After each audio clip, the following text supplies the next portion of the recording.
Bon, mais on est rendu à notre portion extra. Oui. Pour nos abonnés. Pierre-Alexandre Girard. Allons-y. Jérôme Saint-Laurent. Avec la confirmation du départ de Gallagher et les rumeurs l'envoyaient à Vancouver, un échange Gallagher versus Elias Pettersson sans aucune retenue de salaire. Qui dit oui et qui dit non entre Vancouver et Montréal? Alors, je t'écoute, Mathias. Ah oui? Oui. Non avec un grand N pour Montréal. OK. Pettersson, 11,6 millions pour encore 5 ans. Oui. Gallagher, 6,5 millions pour 1 an. Tu veux surtout pas t'encombrer de Pettersson à ce salaire-là. Tu laisses aller Gallagher et tu dis non merci à Pettersson. OK. Mais je vais t'ajouter un complément à ça parce que je suis d'accord avec toi. Oui. Non pour Montréal. Puis tu devais te douter que tu l'as dit, que j'aurais la même réponse que toi. Cependant, Vancouver, est-ce que ça les intéresse d'après toi? Est-ce que les deux peuvent dire non? Oui, mais j'ai comme l'impression que Vancouver va... D'après les rumeurs que j'entends, on pourrait... eux autres, c'est quoi leur... Non, ils n'ont quand même pas de misère à atteindre le plancher salarial. Ouais. Mais tu sais, les équipes, des fois, là aussi, là, le bon vieux vétéran, là, pour 1 an, là, c'était à la mode. Oui, c'était à mode, mais là, est-ce que carrément tu donnes Elias Pettersson, qui est sous contrat pendant plusieurs années? C'est ça ma question. Tu parles de Pettersson, pas de Gallagher. Non, est-ce que... je te dis pas que Vancouver ne veut pas de Gallagher, là. Moi, je te pose la question. Est-ce que Vancouver est tellement désespéré de se débarrasser du contrat qu'il le donnerait pour 1 an de Gallagher? T'imagines, là, le racheter, là. OK, alors tu penses qu'il ferait ça? Il le donnerait aux Canadiens, pratiquement? Je pense. Okay. Moi, c'est ce que je ferais. Mais ça ne veut pas dire que c'est ce qu'eux feraient. Donc, d'après toi, peut-être que Vancouver dit oui, mais Montréal dit non. As-tu encore espoir, toi, que Pettersson vienne te faire gagner ça en série, puis même en saison, c'est difficile? Non. Voilà. Gab C0301. Commentaire sur le questionnement de Simon avec le 2e choix des Sharks. S'ils estiment que le meilleur joueur à ce rang est un attaquant, rien n'empêche de le repêcher pour ensuite l'échanger dans 1 an ou 2 pour le fameux défenseur numéro 1 dont ils auront besoin. Repêche le talent et ensuite utilise cette profondeur pour combler tes faiblesses par transaction. Oui, vois-tu, je suis tout à fait d'accord avec la dernière phrase parce que je l'ai dit souvent puis je me contredirai pas là-dessus. Sauf que je me suis rendu compte que des défenseurs numéro 1 disponibles, là, il n'y en a pas souvent. Il y a eu Quinn Hughes qui a été disponible. Il n'y en a pas souvent. Puis, est-ce que nécessairement les équipes vont vouloir les échanger pour un attaquant? Regarde, Middlestat a été échangé pour Bowen Byram. Ça, c'en est un exemple. Très mauvais échange du directeur général de l'année. Oui, c'est ça. Qui est rendu à Nashville. En effet. Fait que je ne sais pas si San Jose pourrait carrément dire on va prendre Stenberg, exemple, puis on démêle ça après. Et tu pourrais mettre ta main dans le feu que dans tes défenseurs top 5, là, c'est tous des numéros 1? Ou que le gars qui va être accessible là, parmi ces défenseurs-là va être un numéro 1? Chase Reed. Moi, je pense que Chase Reed peut être un numéro 1, mais est-ce que ça va être un numéro 1 A+, ou ça va être un numéro 1 comme, mettons, le 15e meilleur défenseur de la Ligue? C'est ça la question. Kurosawa 666. McTavish, 23 ans. Snake dit qu'il a atteint son plafond. Je peux-tu t'aider? Oui. Bien, c'est qu'à 23 ans, s'il n'y a pas de progression à 23 ans d'année en année, que ça semble stagner, tu peux commencer à deviner que le plafond est atteint. Si tu arrives à 20 ans, tu as 30 points. Ouais. 21 ans, tu as 40 points. Puis après, tu es à 65. Là, tu te dis, comme Slav, qui a 22. Ben, Suzuki, à chaque année, il y a eu plus de points. Fait qu'à 23 ans, si ça ne progresse pas vraiment, tu peux te poser des questions. C'est ça. Mais ça ne veut pas dire qu'un joueur atteint son plafond à 23 ans. C'est juste qu'à un moment donné, il y a des signaux d'alarme qui t'indiquent que peut-être, il a atteint un genre de plateau. De la forêt 24-32. Ben oui. J'aurais bien aimé que tu parles de Christian Kirsch, qui vient de gagner la Coupe Mémorial avec Kitchener, et aussi Hoshi Wang et Léo Salin Wallenius. Ça, c'est-tu quelqu'un qui voulait juste te tester? Ben, c'est quelqu'un qui... oui, c'est ça. C'est parce que... tester Pag. Oui, c'est que Hoshi Wang, il s'appelait Simon pendant un bout de temps. Il a été repêché sous le nom de Simon. Ah, c'est lui, ça. Et c'est le premier joueur né en Chine qui a une chance légitime de jouer dans la Ligue nationale dans les prochaines années. J'avais pas fait le lien à cause du changement de nom. C'est ça. En fait, c'était son nom original, mais il utilisait le nom Simon ou Simon lorsqu'il a déménagé au Canada. Mais là, il est revenu à Hershey. Alors, de la Forêt est probablement fan des Sharks. Christian Kirch, défenseur, gardien de but repêché, par les Sharks l'année passée. Les gardiens de but, on lance des dards. Moi, je l'aime bien, mais il va probablement aller jouer dans la Ligue américaine. Puis après ça, on verra ce qui va arriver. C'est pas impossible qu'il devienne un gardien de l'NH un jour. Hershey Wang, c'est un joueur qui a commencé à jouer au hockey à l'âge de 13 ans.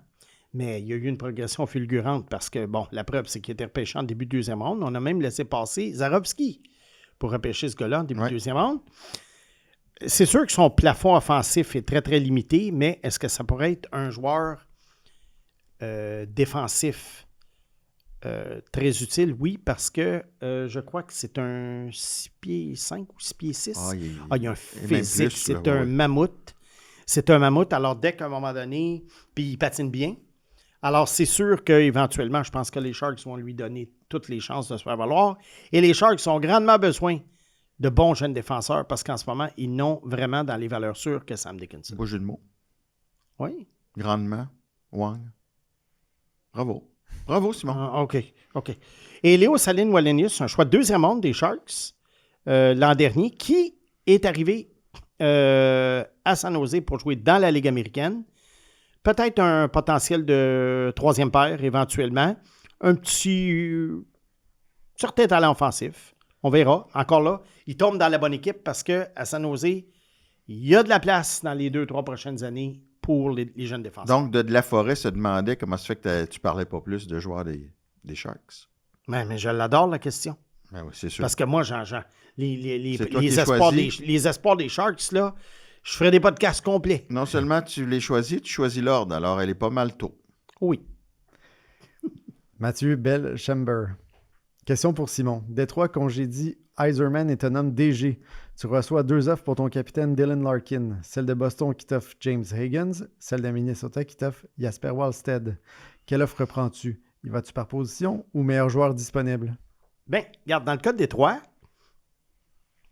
c'est sûr que Wallstead est un gardien de but dorénavant établi dans la NNH, mais Détroit quand même Sébastien Cossa et Trey Augustine qui s'en viennent. Ouais. Alors moi, avec le fait que Détroit, je trouve qu'à l'attaque, c'est un peu de tire-poids, là, je prendrais une chance avec James Higgins qui pourrait quand même être... je pense qu'il va être un très bon top 6 offensif. Et là, le partisan du Canadien te demanderait si tu donnerais Michael Hage ou Zarovski pour Larkin. Je devine ta réponse, mais je te laisse répondre. C'est drôle parce qu'on en a parlé dans mon podcast en anglais. Et moi, j'ai dit, la réponse, c'est non. Et je vais te dire pourquoi. C'est parce que Larkin a 30 ans.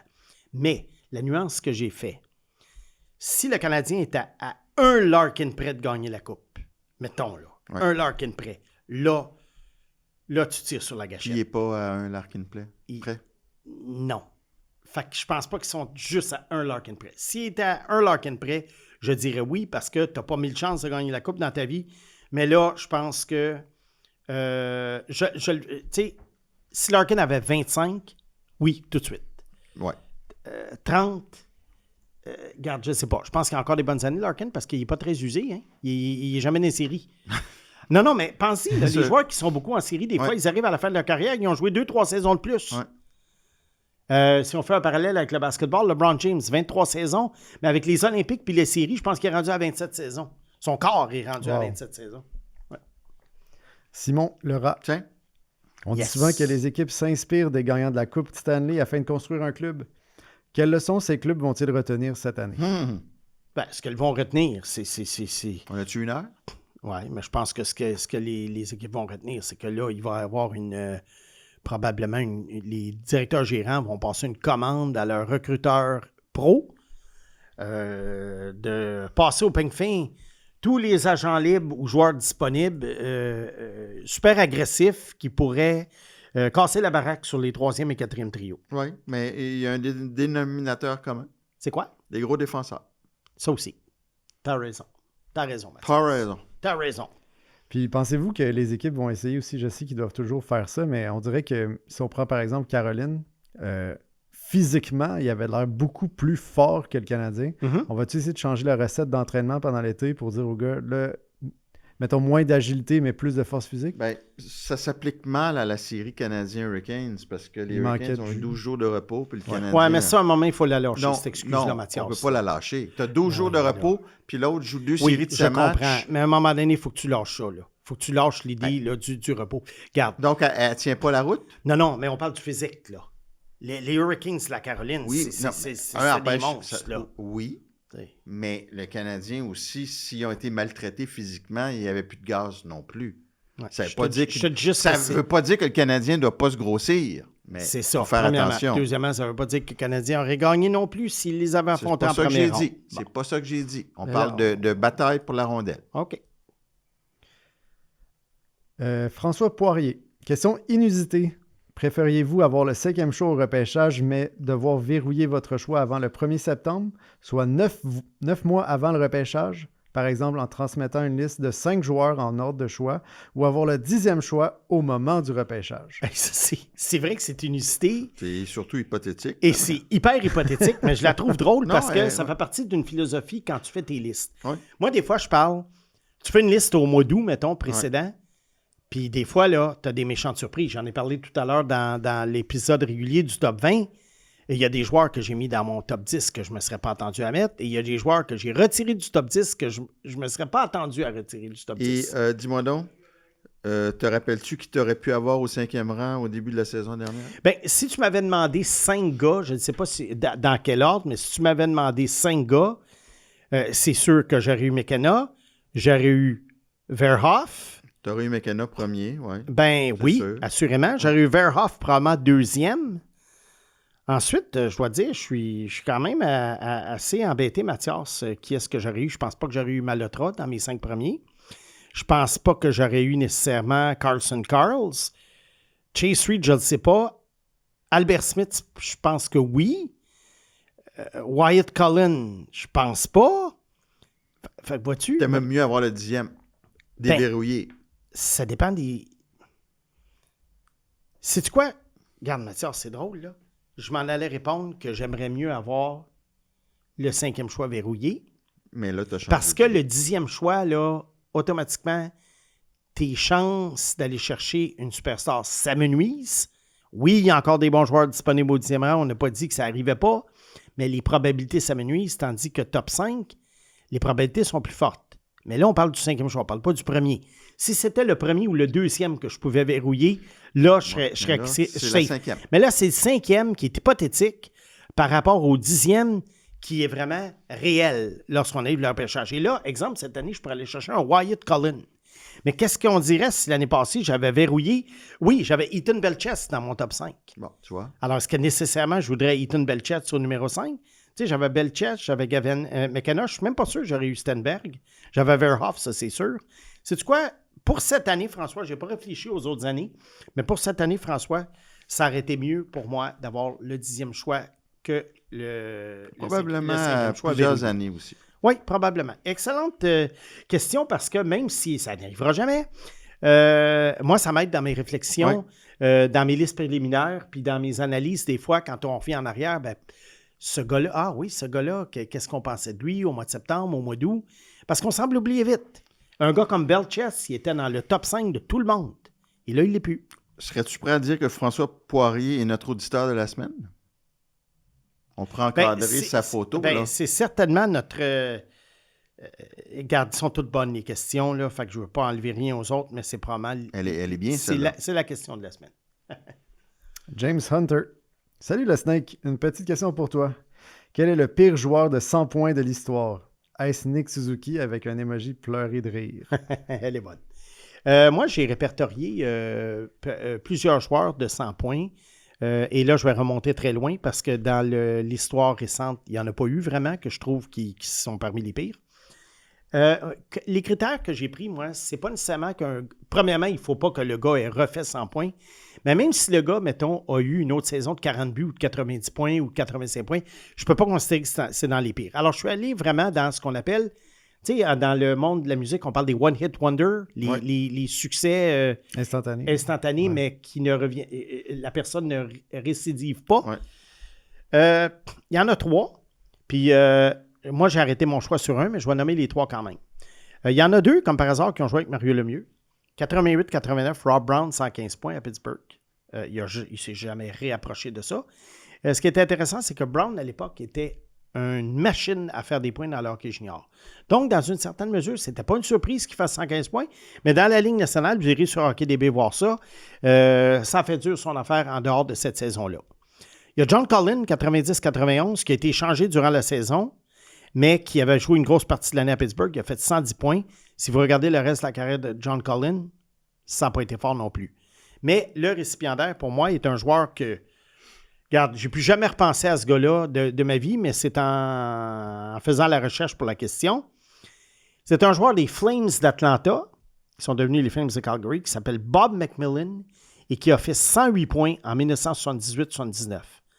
Allez voir ses statistiques. Vous allez voir que c'est une aberration, les 108 points de McMillan.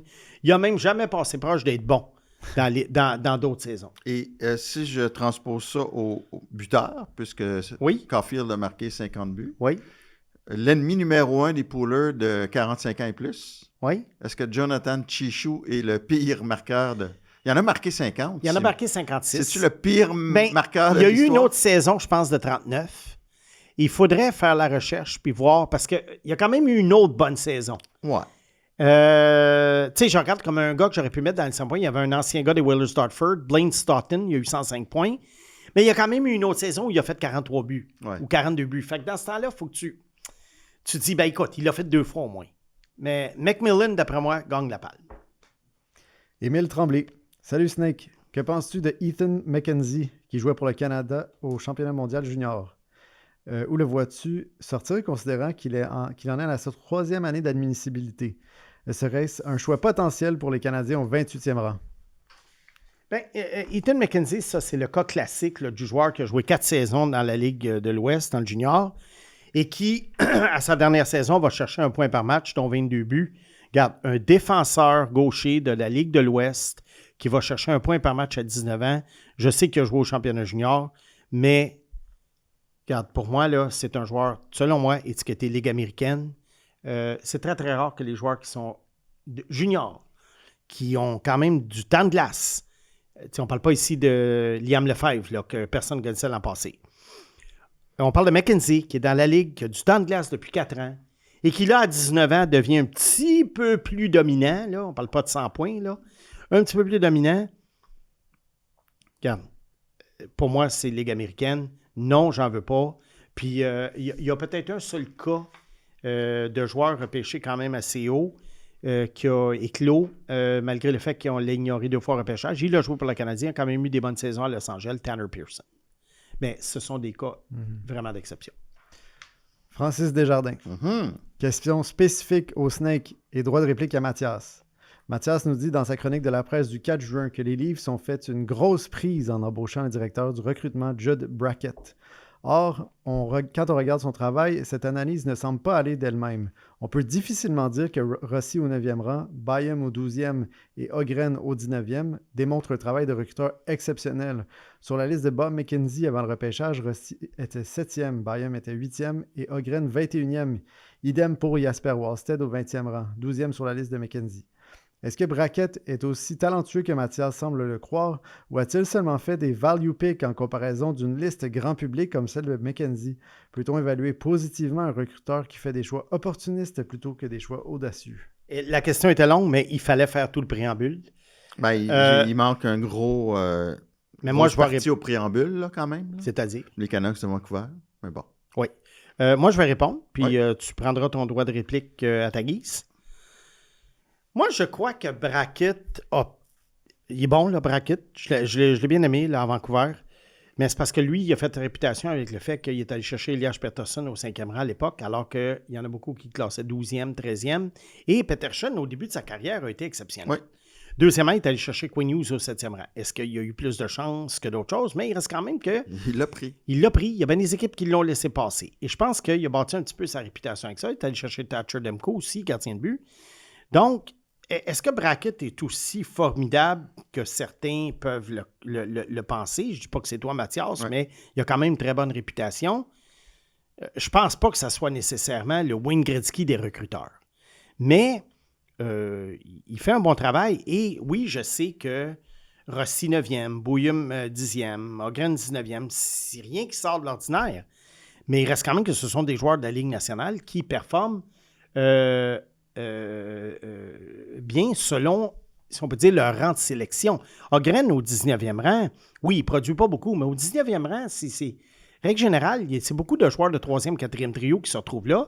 Rossi au 9e rang, regarde, c'est un 2e centre de 60 points. Alors, non, il n'a peut-être pas cassé la baraque avec ces choix-là, mais il a fait le travail. Wallstead, au 20e rang, il était là, personne n'y touchait. Edmonton l'a offert un échange, il n'en voulait pas.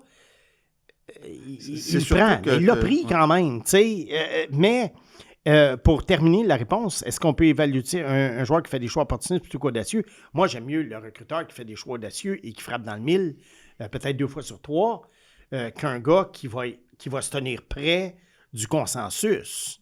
Ça, de cette partie-là, et c'est pour ça que pour moi, Brackett, c'est pas un gars qui sort de l'ordinaire, mais c'est un bon recruteur.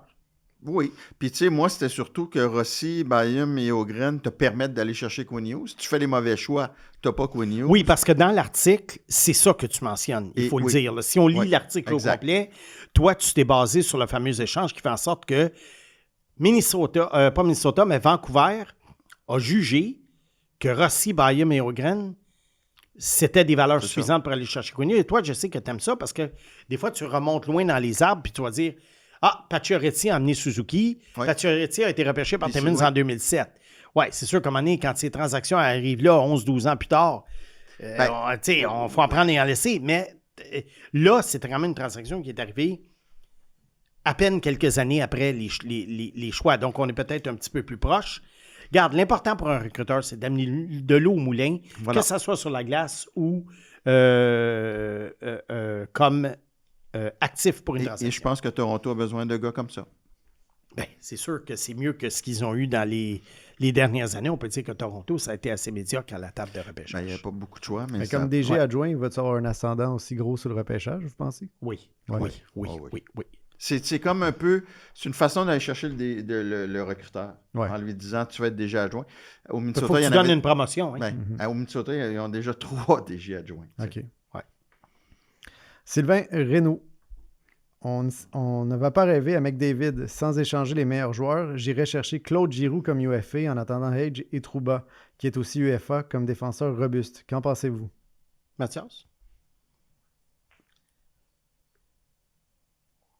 Ben, c'est parce que Trouba, tu es obligé de lui donner beaucoup d'années. C'est ça. C'est non. Claude Giroux, ça me dérange pas, mais tu sais, il est plus en fin de route. C'est un an, oui. Je sais puis pas. Puis là, tu veux plus de... Ouais. Je sais que c'est un gars qui a eu un parcours exceptionnel aussi en série. Oui, grande carrière. Tu veux essayer d'amener un peu plus de robustesse. Peut-être que ça ne cadre pas nécessairement. Trouba, je crois, il cadrerait parfaitement. Je l'ai adoré cette année à Anaheim. Après, tu sais, je l'aimais en début de carrière. Après ça, il m'a déçu un peu à New York un certain temps. À Anaheim, il est vraiment remonté dans mon estime. Le problème, c'est que Jacob Trouba est rendu à 32 ans. Il est né en 1994. Il est rendu à 32 ans. Et là, c'est un gars qui va demander probablement un 6-7 ans. Ah, il va avoir... il y a un club qui va lui donner 7 ans. Alors, c'est non. Mais moi, si tu me disais Trouba pour 2-3 ans, oui. Mais ça ne sera pas ça. Il ne jouera pas pour... Il ne prendra pas un contrat de 2-3 ans. Quelqu'un va lui donner plus. Alors, pour cette raison-là, je dis non. Mais à court terme, ça serait oui. Vincent Parenteau. Salut Snake. Tu as toujours dit depuis que je t'écoute que tu n'étais pas un fan des Hurricanes et que tu ne croyais pas qu'ils seraient capables de gagner. As-tu changé d'idée parce que selon ce que tu as dit dans cet épisode, il faudrait prendre exemple sur eux pour terminer la construction des Canadiens? OK. Il y a deux réponses à donner. La première, c'est sûr que les choses évoluent. À un moment donné, je peux faire un commentaire sur les Hurricanes, mais ils peuvent faire 2-3 échanges ou 2-3 signatures après qui vont changer l'alignement. Sauf que non, je n'ai pas changé d'idée. Au moment où on enregistre, c'est quoi? C'est 2-1 pour Vegas dans la série. Ouais. Et j'avais Vegas pour gagner la Coupe Stanley avant la série. Alors non, je n'ai pas changé d'idée, mais c'est sûr que les Hurricanes sont très, très proches. Pour répondre au deuxième volet de ta question, quand je dis qu'il faut prendre exemple sur eux, puis, tu sais, il y en a qui m'ont dit, je sais, il y a un auditeur dans mon podcast anglais, il m'a dit, arrête de capoter sur les Hurricanes. Regarde, j'ai vanté certains aspects de la construction des Hurricanes, mais je n'ai pas dit non plus que c'était une équipe que j'adorais. Je n'ai pas dit que c'est une équipe que je bâtirais. Je ne bâtirais pas nécessairement une équipe exactement comme ça, mais ils ont quand même, pour terminer la construction, les Canadiens ont exemple à prendre sur certains aspects de ce que les Hurricanes font. Peut-être dans la façon de jouer, peut-être dans la façon de bâtir l'alignement, mais ça ne veut pas dire que moi, l'alignement des Hurricanes, il me passionne, puis c'est exactement comme ça que je ferai un club. Mais il y a toujours des bons éléments à aller chercher, des clubs qui se rendent en finale de la Coupe Stanley. Il y a toujours des idées à aller chercher sans nécessairement tout copier. Hugo Hamel. On termine avec Hugo Hamel. Oui. Salut à vous trois. Pour le plaisir, si je vous demandais aujourd'hui de prédire les 15 prochaines Coupes Stanley sans nécessairement nommer d'équipe, combien aux équipes actuellement dans leur fenêtre? Combien aux équipes émergentes d'aujourd'hui? Combien à des équipes surprises ou feu de paille? Combien aux équipes qui débutent actuellement leur reconstruction ou qui débuteront sous peu? OK. Alors, pour répondre à cette question-là, évidemment, on ne peut pas nommer d'équipe, là, mais on peut quand même regarder des patterns. Et là, si on se retourne 15 ans plus tôt, on est rendu en 2011. Alors là, on essaie de prédire les coupes, mettons, de la saison 2011-2012 à la saison 25-26. Est-ce qu'on peut penser, exemple, aux Panthers de la Floride en 2011-2012? Ben non, parce que Barkov n'était pas là en 2011. Alors, comment on peut penser? Les Golden Knights de Vegas n'existaient pas. Il n'y avait même pas de rumeur comme quoi. Alors, ça pourrait être une équipe de l'expansion. Alors, pour ça, les équipes actuellement dans leur fenêtre, alors je vais répondre de la façon comme telle, parce qu'il y a des choses qu'on sait un petit peu plus les 5 prochaines années, on a un petit peu plus une idée. Alors, si je me fie à 2011, comment je voyais les prochaines années, c'est sûr que je voyais les Blackhawks gagner. Est-ce que je voyais les Kings? Pas nécessairement. Est-ce que je voyais les Penguins revenir puis en gagner 2 autres? Pas nécessairement, mais ils étaient quand même dans leur fenêtre. Alors, moi, je te dirais en ce moment, là, puis je te dis ça vite, sans prendre. D'après moi, dans les équipes émergentes d'aujourd'hui, dans les 15 prochaines années, il va peut-être avoir 3 ou 4 coupes dans les équipes émergentes. Qu'est-ce qu'on entend par équipe émergente? On parle des Sharks, des Ducks, du Canadien, des Blackhawks, etc., Utah. Les équipes dans leur fenêtre, les équipes dans leur fenêtre... c'est 4-5 ans, maximum. C'est 4-5 ans encore. Alors oui, il va y en avoir peut-être un 3 ou 4 Coupes Stanley parmi celles-là. Fait que là, on a déjà fait à peu près la moitié de tes 15 ans. Là. Après ça, qu'est-ce qui se passe après peut-être l'année 2031, 2032? Surprise, peut-être, les Blues de Saint-Louis. C'est ça. Ça, c'est une bonne question. Un feu de paille, peut-être une. Bruins de Boston en 2011. Puis ceux qui débutent actuellement ou qui débuteront sous peu, alors là, on peut peut-être parler Canucks de Vancouver, etc., etc. Là, ils ont beaucoup de chemin à faire avant de rattraper les Sharks et les Blackhawks, le Canadien. Pas de garantie. Ça, il n'y a aucune garantie. Et il va y avoir des équipes en ce moment qui vont gagner d'ici 15 ans, qui vont commencer une reconstruction peut-être dans 6-7 ans. Alors, ça pourrait être les Oilers d'Edmonton. Alors, moi, je te dirais que il y a la moitié des équipes peut-être qui correspondent aux critères que tu as donnés, et l'autre moitié, on a no clue, comme on dit en anglais. On n'a aucune idée. Ça pourrait être les Penguins de Pittsburgh qui reviennent. Ça pourrait être les Penguins de Pittsburgh. Dans l'énumération, il y a un absent, mais je sais que tu l'as dit vite, mais je suis quand même curieux de savoir, vous, la classez où? Les Sabres, pour vous, sont dans leur fenêtre ou ils sont émergents? Oui. Ils sont émergents. Ils sont émergents. Est-ce que le Canadien est dans une fenêtre ou émergent? Émergent. Moi, je pense entre les deux. Moi, je pense entre les deux. On s'approche de la fenêtre. Il a le nez dans la fenêtre. C'est pour ça que j'ai parlé de Larkin tout à l'heure. Non pour cette année, mais c'est ça, là. Lightning, selon vous, ils sont encore dans la fenêtre ou c'est plus... Non. Le Lightning, pour moi, n'est plus dans la fenêtre. Non. Ils sont sur le bord depuis être dans la fenêtre. Ouais. Mais ça ne veut pas dire qu'ils ne seront pas bons. Non. Mais là, on parle vraiment de gagner la Coupe. Ça fait quand même 5 ans qu'ils n'ont pas gagné. Ouais. Alors, à moins de faire comme Pittsburgh, puis qui n'avaient pas gagné pendant 7 ans, puis qui sont revenus en 2016. Ouais. Fait que, tu sais, comme je t'ai dit, Hugo, si tu veux répondre à ta question, repars-toi en 2011 quand tu suivais le hockey. Regarde les gagnants de 2012 à 2026. Puis dis-toi, qu'est-ce que tu pensais de ces équipes-là en 2011? Puis tu vas avoir la réponse à ta question. On a essayé, nous, ici, de le faire. Simon Boisvert, merci. Hey. Pierre-Alexandre Girard, merci. Merci, les Salut, gars. Bag. Anne-Marie, merci. Oui, merci, Anne-Marie.